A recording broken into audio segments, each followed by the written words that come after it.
Hello everyone, मेरा नाम मोहित है और एसएससी क्रेजी चैनल पर आपका बहुत बहुत स्वागत है। और इस चैनल की शुरुआत हम करने जा रहे हैं 1 जनवरी 2024 से, जो कि है हमारा सोमवार। बहुत ही पवित्र दिन है और इस चैनल का माध्यम को शुरू करने का मेरा मकसद है कि ज़्यादा से ज़्यादा लोगों को जो है असली कंटेंट मिल सके, क्योंकि आजकल आप देख रहे हो यूट्यूब पे रायता फैला हुआ है। किसी को ये नहीं पता कि क्या पढ़ना है और क्या नहीं पढ़ना। तो इसके रिगार्डिंग मैं वीडियो बनाऊंगा। और जहाँ तक मेरे बारे में है तो मैं अभी सीजल 23 से एक्साइज इंस्पेक्टर सिलेक्टेड हूँ और इससे पहले भी मैं 3-4 गवर्नमेंट जॉब कर चुका हूँ। तो चलते हैं, शुरुआत करते हैं। शुरुआत हम कहाँ से कर रहे हैं? तो 1 जनवरी से ही कर रहे हैं, 1 जनवरी 2024। तो सबसे पहले तो यही आ जाता है क्वेश्चन की कैलेंडर्स की शुरुआत करें। तो कैलेंडर की हमारे क्वेश्चन पेपर में स्पेलिंग पूछ लेता है कि कैलेंडर की स्पेलिंग क्या होगी। तो उसकी स्पेलिंग आप ध्यान से देखिए, CALENDAR। जो यहाँ कन्फ्यूजन होता है वो इसमें होता है, क्योंकि ज़्यादातर इसको ई लिख देते हैं, तो ये ए होता है कैलेंडर। ठीक है। और उसके बाद जो क्वेश्चन हमारे एसएससी में पूछा जाता है कैलेंडर से, वो पूछा जाता है रीजनिंग से। तो रीजनिंग से पूछा जाता है, तो रीजनिंग से कई टाइप से पूछा जाता है। तो एक टाइप आज हम बहुत अच्छे से कर लेंगे, वो होती है कि रिपीटेशन ऑफ कैलेंडर, कि ये कैलेंडर दोबारा रिपीट कब होगा, सेम एज इट इज़। जैसे अब मैं 2024 की बात करूं कि 2024 कैलेंडर दोबारा रिपीट कब होगा। तो इसके लिए क्या करते हैं कि 2 तरीके से मैं आपको बताऊंगा। पहला बताऊंगा मैं आपको कि ट्रिक से आप कैसे निकाल सकते हो जस्ट 2 या 3 सेकंड में। और फिर उसके बाद मैं बताऊंगा कि बाय चांस अगर आप ट्रिक भूल जाते हो एग्ज़ाम प्रेशर में, तो उसको फिर आप कैसे हैंडल करोगे वो भी बताऊंगा। तो पहले हम देखते हैं कि लीप, एक होता है लीप ईयर, एक होता है non leap year. Leap year क्या होते हैं? जिसमें फरवरी का महीना 29 दिन का होता है। और जो नॉन लीप ईयर होते हैं उनमें फरवरी का महीना 28 दिन का होता है। तो कैसे पता चलेगा कि लीप ईयर है या नॉन लीप ईयर है? तो उसके लिए क्या करते हैं हम, जो लास्ट के 2 डिजिट है उसको 4 से डिवाइड करते हैं। अगर वो 4 से डिवाइड हो जाता है तो हम मान लेते हैं कि वो लीप ईयर है। जैसे 24 4 से डिवाइड हो रहा है तो ये एक लीप ईयर है। 2023 4 से डिवाइड नहीं हो रहा था तो ये लीप ईयर नहीं है। ठीक है। तो क्या होता है कि हर 4 साल बाद लीप ईयर आता है। जैसे 2004, 2008, 2012, 2016, 20, 24 ऐसे ही रिपीट होता रहता है। ठीक है।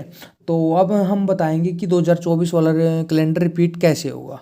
तो वो दोबारा रिपीट होगा। उसकी ट्रिक जो है वो ट्रिक है कि लीप ईयर में, जो लीप ईयर है हमारा, उसमें हम 28 ऐड कर देते हैं। जैसे 2024 वाला कैलेंडर जो होगा वो 28 साल बाद 2052 में रिपीट होगा। ऐसे ही अगर हम बैक डेट में जाना हो तो बैक डेट में भी बता सकते हैं कि 2024 वाला कैलेंडर इससे पहले कब आया था, कि 2024 माइनस 28 ये आया था 1996 में। मतलब कि 1 जनवरी 1996 को भी सोमवार था और आज 1 जनवरी 2024 को भी सोमवार है। ठीक है।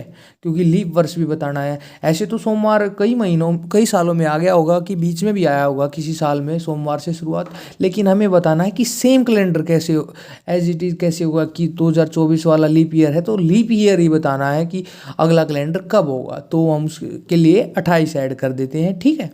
फिर हमें पूछा जाता है कि नॉन लीप ईयर में एक बताइए कि कैसे बताएंगे कि ये कैलेंडर कैसे रिपीट होगा।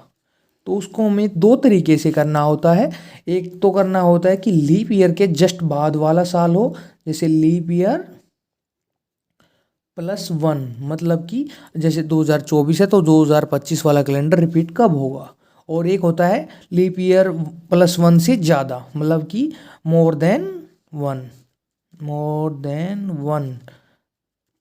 मतलब कहने का मतलब है कि यहाँ जैसे 2025 था तो अब 2026 और 27 वाला कैलेंडर कब रिपीट होगा, ऐसा हमसे पूछा जाता है क्वेश्चन में। ठीक है। तो इसको कुछ नहीं करना हमें, बस क्या करना है इसमें, तो हम 6 ऐड कर देते हैं। जैसे 2025 जमा 6, 2031 में कैलेंडर रिपीट होगा। और इसमें क्या कर देते हैं, इसमें 11 ऐड कर देते हैं। जैसे 2026 वाला कैलेंडर 2037 में रिपीट होगा और 2027 वाला कैलेंडर 2038 में रिपीट होगा। सिंपल, ठीक है। ये तो हुआ ट्रिक से कि एक लीप ईयर वाला 28 ऐड करना है, लीप ईयर +1 वाले में 6 ऐड करना है, और नॉन लीप ईयर में नॉन लीप ईयर में मोर देन 1, जैसे कि लीप ईयर है 25-24, तो 24 से अगला 25 से ज़्यादा वाला 26 और 27 वाला कब रिपीट होगा, ऐसे क्वेश्चन आता है हमारे पास।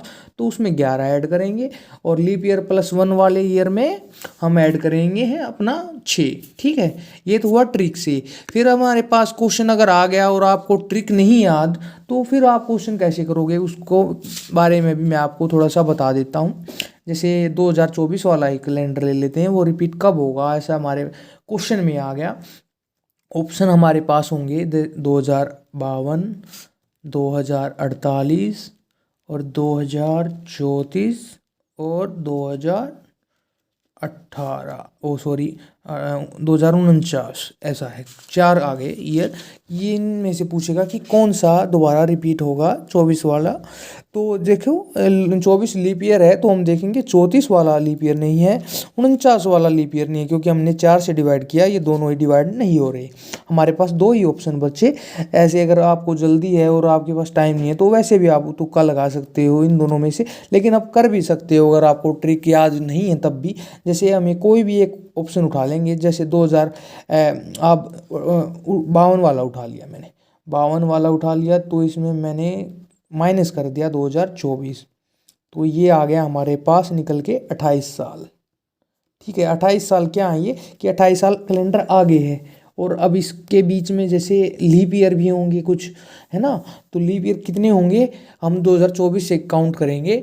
2024 आप देख सकते हैं, 2028, 32, 36, आप फिंगर पे भी कर सकते हैं अपनी काउंट।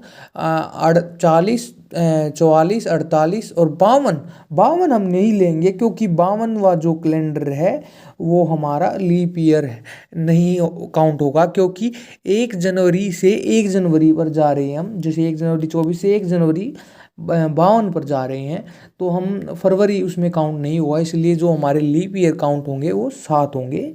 दोबारा गिनवा देता हूँ, 24, 28, 32, 36, 40, 44, 48, 52 हम काउंट नहीं करेंगे। अगर 52 काउंट करते तो 8 हो जाते, तो हम 7 ही काउंट करेंगे। और 28 और 7 35। अब इसमें एक्स्ट्रा डेज निकालने होते हैं। एक्स्ट्रा डेज के लिए हम 7 से डिवाइड करके रिमाइंडर लिखते हैं। जैसे 35 को 7 से डिवाइड किया, तो रिमाइंडर हमारा आ गया, यानी कि शेषफल वो आ गया हमारा 0। तो 0 डेज आगे चले गए हम। 0 डेज का मतलब है कि 1 जनवरी 24 को सोमवार था, तो वो 1 जनवरी 52 को भी सोमवार ही होगा। आप एक और क्वेश्चन ले सकते हैं, ये थोड़ा सा लंबा पड़ गया होगा आपको। दूसरा क्वेश्चन क्या है, जैसे 2025 वाला कैलेंडर कब रिपीट होगा, ऐसा हमारे पास क्वेश्चन में आ गया। तो हम क्या करेंगे, अब ऑप्शन भी तो देगा ना, 2000 देगा, वो 28 देगा, 2031 देगा, 2033 देगा और 2035 देगा। जनरली ऐसे देता है क्वेश्चन। तो 28 वाला तो नहीं कह सकते, क्योंकि 28 वाला तो क्या है, लीप ईयर है, और ये जो क्वेश्चन में पूछ रहा है वो नॉन लीप ईयर है, ये तो वैसे ही ऑप्शन से बाहर हो गया, ठीक है। अब जैसे अब 31 वाला उठा लिया मैंने, तो 31 में से 25 वाला निकाल देंगे, 25 ये हो गए 6 साल, ठीक है, 6 साल। और अब हम लीप ईयर काउंट करेंगे, इसमें से कितना होता है, लीप ईयर हमारे बीच में आएगा, वो आएगा 28 वाला, एक ही लीप ईयर आएगा, तो +1, तो ये हो गए 7 दिन। और इसको हम देखेंगे एक्स्ट्रा डे 7 से डिवाइड करके, तो रिमाइंडर हमारे पास आ रहा है जो, वो आ रहा है 0, मतलब कि ये कैलेंडर दोबारा वही रिपीट होगा, ठीक है। अब जैसे मैंने तो 31 वाला उठाया, अब आप मैं 33 वाला उठा के दिखा रहा हूँ आपको। जैसे 33 वाला उठाया और इसमें 2025 माइनस कर दिया, तो ये आ गया हमारा निकल गए 8 ईयर। अब इसमें लीप ईयर काउंट करेंगे, तो होगा एक 28 वाला और एक 32 वाला +2, तो ये हो गया 10 दिन ज़्यादा। अब इसमें रिमाइंडर निकालेंगे 7 से डिवाइड करके, तो वो आ गया 3, मतलब कि 2033 वाला कैलेंडर 25 वाले कैलेंडर से 3 दिन एक्स्ट्रा होगा, वो सेम नहीं होगा। तो ऐसे भी कर सकते हैं आप क्वेश्चन, अगर आपको ट्रिक याद नहीं है। और अगर आपको ट्रिक याद है तो बहुत ही आसान हो जाएगा क्वेश्चन आपके लिए। तो उसमें क्या करना है, बस अगर लीप ईयर है तो 28 ऐड करना है, और जैसे नॉन लीप ईयर में अगर लीप ईयर +1 है तो 6 ऐड करना है, और मोर देन 1 ईयर है जैसे लीप ईयर से, जैसे 26 है 27 है तो 11 ऐड करना है। बस 3 चीज़ें याद रखनी है, आपका क्वेश्चन 2-3 सेकंड में हो जाएगा। Thank you everyone. और मैं उम्मीद करता हूँ आप ये वीडियो ज़्यादा से ज़्यादा जो लोग हैं उनके पास शेयर करेंगे, और इस वीडियो से अगली वीडियो आती रहेगी डेली, जैसे भी मेरे को टाइम लगेगा। तो उसके लिए थैंक यू एवरीवन सपोर्ट करने के लिए।